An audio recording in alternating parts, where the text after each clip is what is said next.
So, good morning everyone, and welcome to this week's Genius Material webinar. This week we're going to look at some of the big mistakes people make when they revise. That's to say, the things that they do that just don't work, that mean they can't remember what they revised, that mean they accidentally set themselves up to fail. And of course we're going to look at what to do instead that's likely to have you remember what you've learnt, so you set yourself up to succeed. Now that you're a member of Genius Material, it probably won't come as a surprise to you to know that there's only one difference between people who pass exams easily and people who struggle. You know it's not all about intelligence.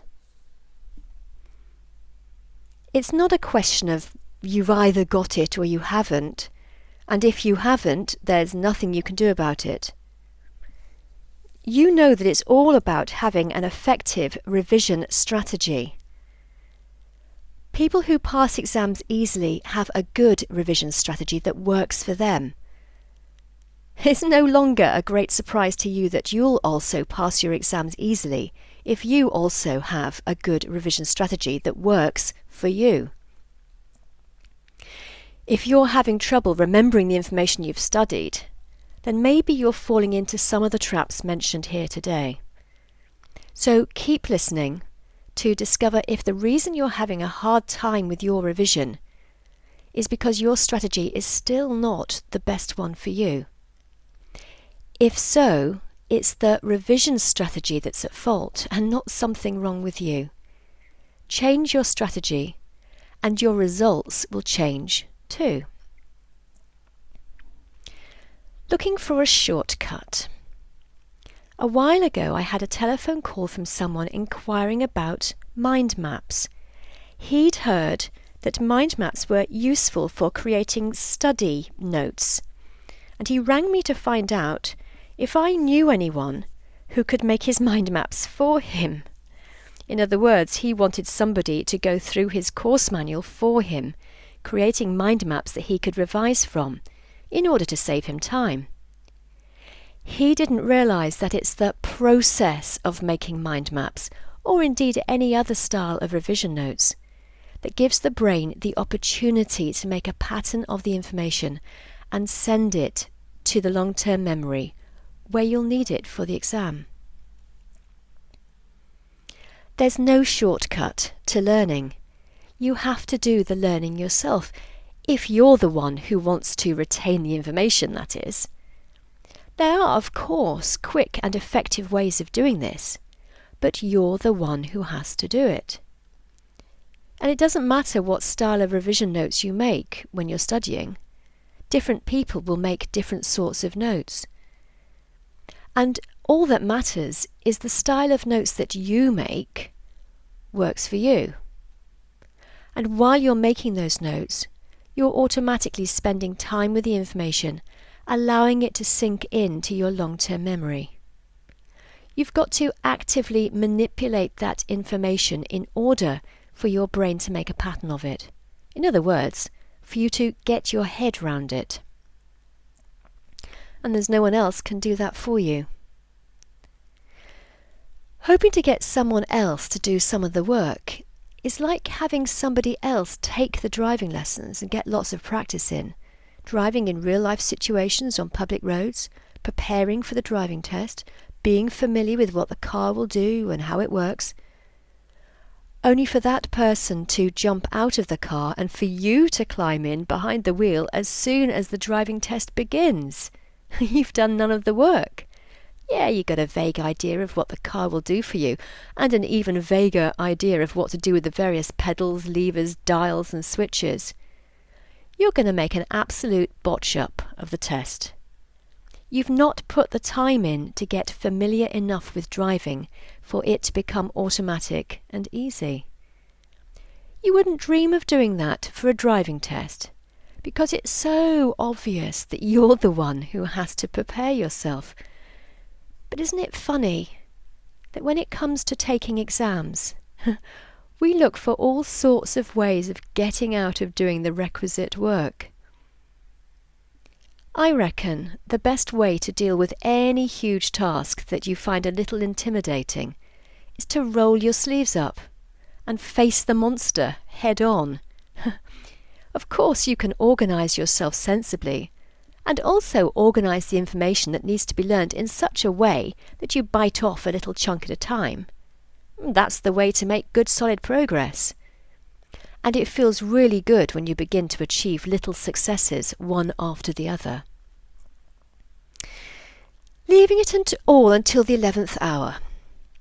One day a while back, I had a rather anxious person on the phone telling me their exam was next Tuesday and they hadn't even taken their course manual out of its cellophane wrapping yet. Was there anything I could do to help them? He and I both knew that there was a limit to what he could achieve in just 1 week, because he wasn't going to be giving himself enough time with the information for his brain to make a pattern of it and send it to his long-term memory. Instead, I encouraged him to look at the situation as a game. Given that he had booked and paid for the exam, he might as well take it next Tuesday. However, since he'd set himself up in such a way that it was unlikely he was going to do well, I suggested that instead of worrying about what he hadn't done and what he wouldn't be able to achieve in the time, that he turned it around. I asked him to treat it like a game by telling himself, since I'm probably not going to do well anyway, I've got nothing to lose. So instead, I'm going to get curious about what I can achieve, about how many points I could gain in the exam, what I could actually learn in the time that I've got. That way, he wasn't going to waste time worrying about the situation, because the probability was that he was going to fail. But there was always the smallest chance that he might just make enough progress to get through the exam after all, now that he was freeing his mind and focusing on discovering what was possible in the time he had. I took a similar approach with a teenager recently, who was worrying about the time that had already passed. I got him to focus instead on what was possible with the time left. Far more constructive, and got him back on track. Umpteen resits. You might be very surprised by the number of phone calls I get from people who tell me they've taken and failed the same exam up to 5 times. You might be even more surprised to hear what they say next, which is usually, "Oh, but only by a few points each time," as if that makes it okay. It staggers me that people are prepared to put themselves through that over and over, always getting the same miserable result.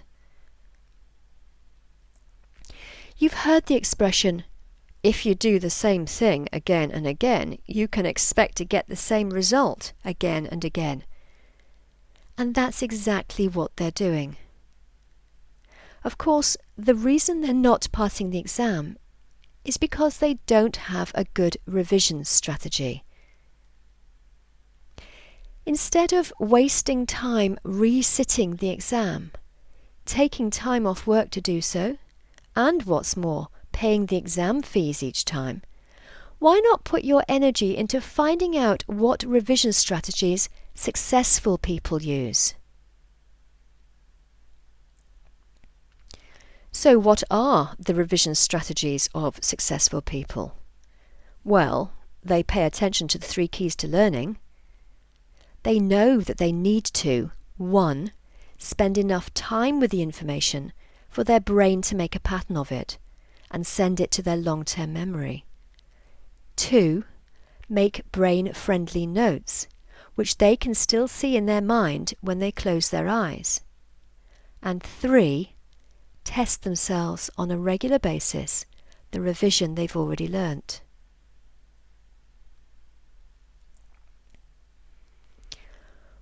What do you need to bear in mind when making revision notes? Well, remember that the brain processes images 60,000 times faster than text. That's images. So make sure your notes are visually strong, so you can still see them in your mind when you close your eyes. Use colour to group similar ideas together when you're making your notes, and to separate them from other ideas. Use bullet points. Use numbered lists. Make good use of pattern and space on the page, of diagrams, charts, pictures. You know the score. So, time, notes, test.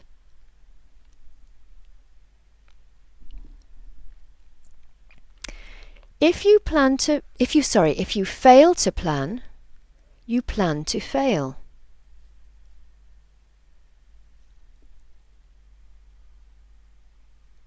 Just think about that for a minute. How does anything get done? I mean, of all the things that you get done in a day, what do they have in common? I bet the things you do are the routine things, the things you always do. Or they're things that you want to do. Or I bet they're things that are scheduled to happen. Let's have a look at that. Think about studying for exams. If your study time is routine, in other words, you're in the habit of regular study, I expect it gets done. If studying is something you really want to do, I expect it gets done. But if you find that the days and weeks are slipping by and you're not knuckling down to it, then make sure you schedule it in advance into your working week. And then, just like all the other appointments and commitments in your calendar, make sure the study time that you've timetabled actually gets done when you've planned to get it done. Don't waste paper. Now, those of us who have been brought up by parents who experienced the austerity caused by World War II, during or after, are familiar with the idea that it's wrong to waste paper. Indeed, if you're a baby boomer, born roughly between 1946, that's just after the war, and 1964, the chances are that at school your parents were obliged to draw lines between the lines on their paper before they began writing on it, so they could write more on each page. So is it any wonder, being brought up by people in that situation, is it any wonder that when we're writing our revision notes, we tend to fill the page, avoiding waste? While this may be an admirable way to go in this day and age, because even though paper is freely available to us and relatively cheap, we know that many of the world's forests are being torn down, and we're very much more aware of sustainability issues, and I think many of us feel guilty unless we fill each page front and back. However, when it comes to making revision notes, unless we're making the sort of notes that we will find easy to recall later on, we are wasting our precious time, not to mention setting ourselves up to fail. If you want to remember easily what you've written in your study notes, it's a huge mistake to cram too much information onto one page. This is definitely a case of less is more. I've mentioned before that the more you write, the more you're likely to forget. That's fine as a technique in therapy, but it's not so smart when you're writing revision notes.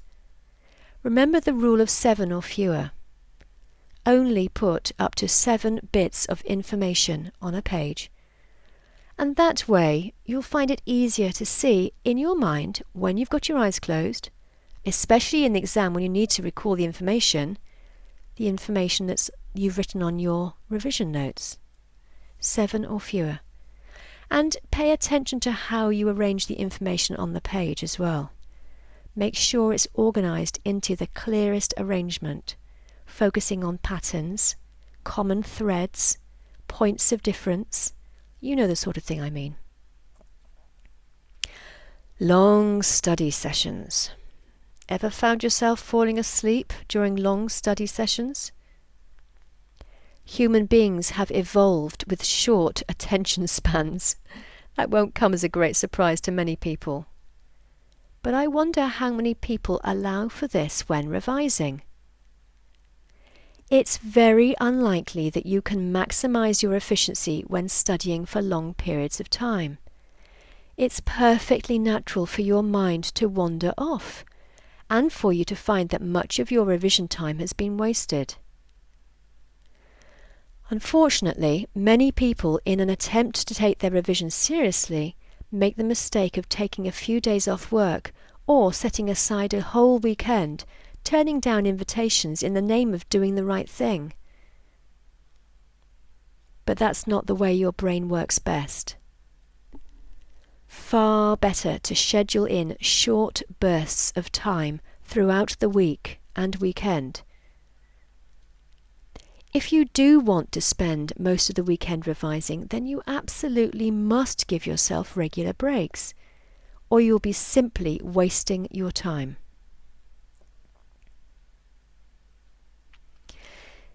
Negative thinking. I've got to tell you this story because it's so telling, and I wonder how many of us, maybe not quite as black and white as this, but how many of us are being held back, even a little bit, by an opinion or a belief that we've got going. A while back, I delivered a Genius Material Study Skills presentation to a particular company that had several employees taking exams. I delivered the presentation twice, in the morning to one group and in the afternoon to a second group. There was one member of the audience in the first group who was there out of curiosity and out of supporting his staff. Let's call him John. He didn't need to worry about study skills for himself, as he'd already passed his exams. As the presentation unfolded, he got more and more excited, interjecting occasionally with, "I did that," and "That's what I did." It turned out that John already had a great revision strategy that worked well for him, hence already being in the position of having passed his exams. Each time he declared that he'd used one of the techniques I mentioned in my presentation, I of course said, "There you are then," to the whole group. "There's the proof that these techniques work."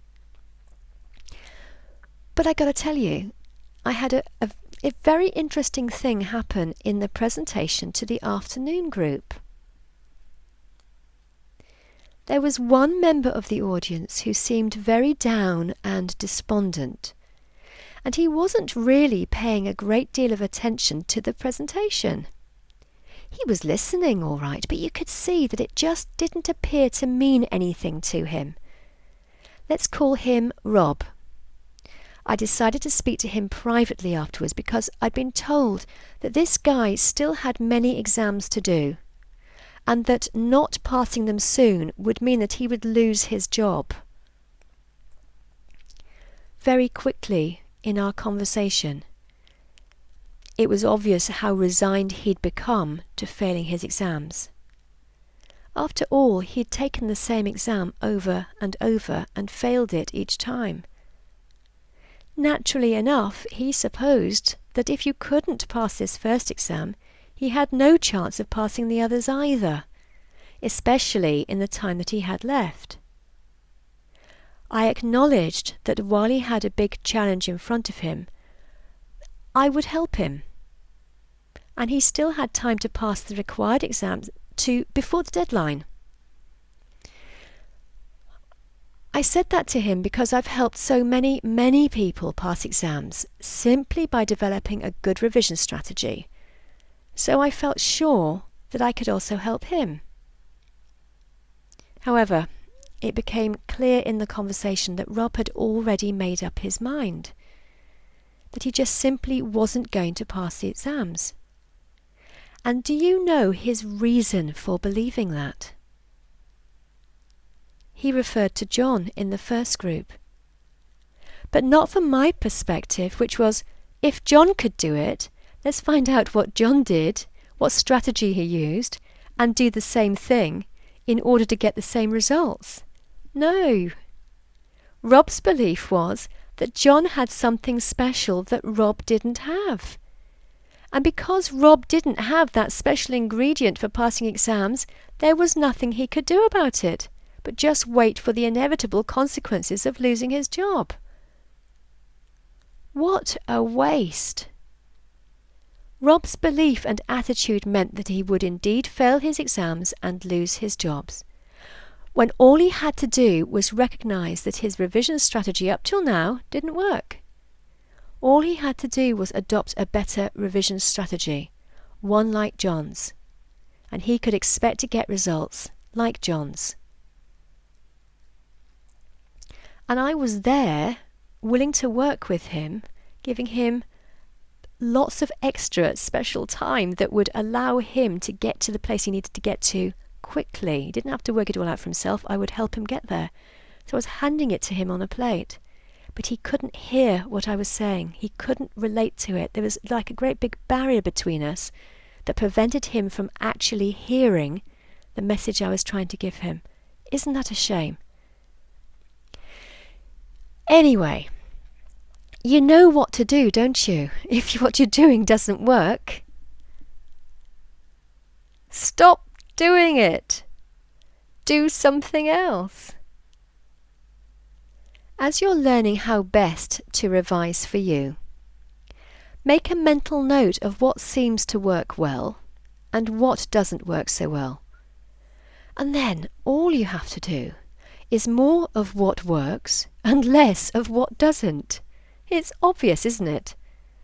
So keep your eyes open this week and notice how you get on. So, that's it for now. I'll see you next time. Have a good week. Bye-bye.